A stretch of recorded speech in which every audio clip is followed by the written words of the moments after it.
শুভ সকাল বন্ধুরা, টুকুন লাইফস্টাইলে স্বাগত জানিয়ে শুরু করছি আবার একটা নতুন ব্লগ। আশা করছি তোমরা সকলে খুব ভালো আছো। আমার কথা না হয় ছাড়ো, আমি ভালো আছি না খারাপ আছি। সকাল থেকে মনটা খুবই খারাপ, কিছুই ভালো লাগছে না। তো কাজ তো আমাকে করতে হবে, সংসারের এই সমস্ত কাজ তো আর ফেলে রেখে বসে থাকলে চলবে না। আর এই যে দেখতে পাচ্ছি আমি ফল কাটছি, তো এখানে আপেল আর কলা কেটে দিচ্ছি দুষ্টুটার আজকে টিফিনে। ও এগুলো কিছুই খায় না, তবে নিজের মুখে বলেছে আপেল নিয়ে যাবে, আর কলাটাও খেতে ভালোবাসে, তার জন্য দিলাম। জানি না এখন কতটা কি খাবে, আদৌ খাবে কি না।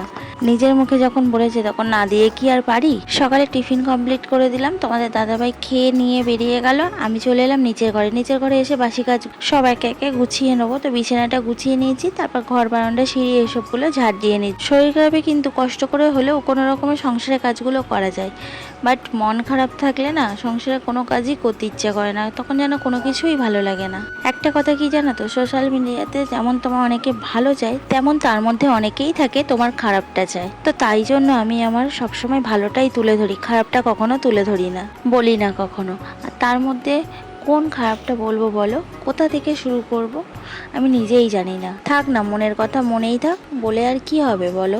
বললেই তো আর সব কিছু ঠিক হয়ে যাবে না। যারা আমার নিজের লোক তারাই আমায় বোঝে না, তারা আমার বুঝতে চায় না। অন্যের কাছে আর কি আশা করব বলো। আমি সব সময় চেষ্টা করি মানিয়ে নেওয়ার, আর এতদিন ধরে মানিয়ে নিয়েও এসেছি। জানি না কতদিন আর মানাতে পারবো। আমিও তো একটা মানুষ, রক্তে মাংসে করা। আমারও তো মন বলে কিছু আছে, আমারও তো কষ্ট হয়, আমারও তো ব্যথা লাগে, তাই না? যাই হোক, সংসারের সব কাজকর্ম সেরে দুষ্টুকে যে স্কুল থেকে নিতে এসেছিলাম, আর স্কুলের অপর সাইডেই দেখো এই যে হনুমান মন্দির, ওটা মন্দিরটা কিন্তু খুবই সুন্দর। তো প্রায় ভাবি যে একটু মন্দিরে ঘুরে আসবো, তো এতটাই দেরি করে আসা হয়, সংসারের সব কাজ সেরে আর সে যাওয়া হয় না। আমার জীবনটা না সংসারের এই চার দেওয়ালের মধ্যেই কেটে গেল। তার বাইরে কি আছে আমি কিন্তু কিছুই জানি না। কলকাতাতে থাকি বটে, কলকাতার অর্ধেক জিনিস কিন্তু আমি এখনো দেখিনি। তোমরা হয়তো শুনলে হাসবে। তো যাই হোক, দুষ্টাকে স্কুল থেকে নিয়ে এসে ওকে খাবিয়ে স্নান করিয়ে দিয়েছি। খিদে দেখে বলি তোর কেমন চাষ, বাহ হেব্বি তো। কোথায় যাচ্ছিস তোরা এখন? চিল দেখতে।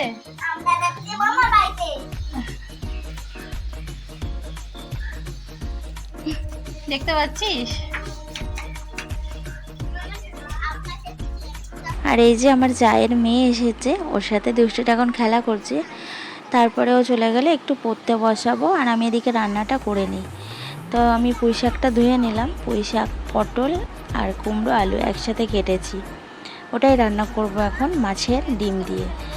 আর সকালবেলায় আমি সয়াবিন করেছিলাম দাদাভাইয়ের জন্য, আর রুটি করে দিয়েছিলাম, সেটাই বেশি করে করেছিলাম, সেই সয়াবিনের তরকারিটা আছে। তো এই যে আমি একটা রুটি আর এই যে একটু তরকারি নিয়ে নিয়েছি। এবার আমি খাওয়া দাওয়া করবো। প্রত্যেক দিনটাই আমার সাথে এমন হয়, সকালে না খাওয়ার সময় হয় না। সেই সব কিছু সেরে বেলা 12টার দিকে গিয়ে তখন একটু রুটি আমাকে খেতে হয়, না হলে না আর আমি পারি না কাজ করতে। মাথা ঘোরে, শরীর যেন আর চলে না, হাত পা যেন লেগে আছে। তার উপরে আবার নিচে একদম নিচ থেকে জল আনতে হয় বড় বড় বালতি জাগিয়ে, তখন না প্রচণ্ড মাথা ঘোরে। তার জন্য একটা রুটি আমি কোনো রকমই 12টার দিকে খাই। ভাবি খাবো না ওই 12টার সময়, আর একবারে ভাত খেয়ে নেবো, তো আর থাকতে পারি না। এদিকে আমার ভাতটা হয়ে গেছে, আর এই মাছের ডিমটা ভেজে নিচ্ছি। মাছের ডিমগুলো অনেক দিন ধরেই ছিল ফ্রিজের ভিতরে, পুঁই শাক দিয়ে খাবো বলে রেখে দিয়েছিলাম। পুঁই শাকই আর পাচ্ছিলাম না। আমার তো বাজার করে দেওয়ার কেউ নেই, আমি নিজে যদি বাজার করে আনি তবেই বাজারে সবজি টবজি রান্না করতে পারবো, না হলে সয়াবিন, ডিম, ডাল এসবই খেতে হয়। মাছও সেম কেস, আমি যদি বাজার করি তবে। তো যাই হোক, তার জন্য না পুঁই শাক আর পাচ্ছিলামই না। বাড়িতে আসলে নেই সবজি মাছ, তো বাড়িতেও না তেমন সবজি আসছিল না, আসলেও পুঁই শাক থাকছিল না। তো আজকে একটা সবজিওয়ালা এসেছে, ওনার কাছে একটাই ডাঁটা ছিল পুঁই শাকের, তো সেটাই নিয়ে রান্না করে নিলাম। তো দুপুরে খাওয়া দাওয়া সেরে লম্বা একটা ঘুম দিয়ে চলে এলাম সন্ধ্যাবেলা।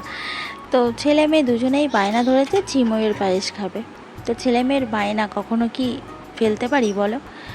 আর এই দেখো ট্রেন যাচ্ছে, পুরো অন্ধকারের মধ্যে আলোগুলো পড়ছে, কি সুন্দর লাগছে তাই না? আর ট্রেনটায় কিন্তু প্রচুর ভিড়, ওই জন্য দেখো ট্রেনের ভিতরটা না দেখা যাচ্ছে না।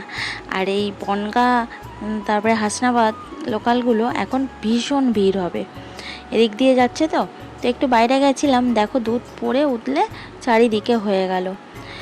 আর ছেলে মেয়ে বায়না করছে একটু ছিমুই খাবে, তো 2 প্যাকেট দুধ আর 2 প্যাকেট ছিমুই নিয়ে চলে এলাম রান্না করতে।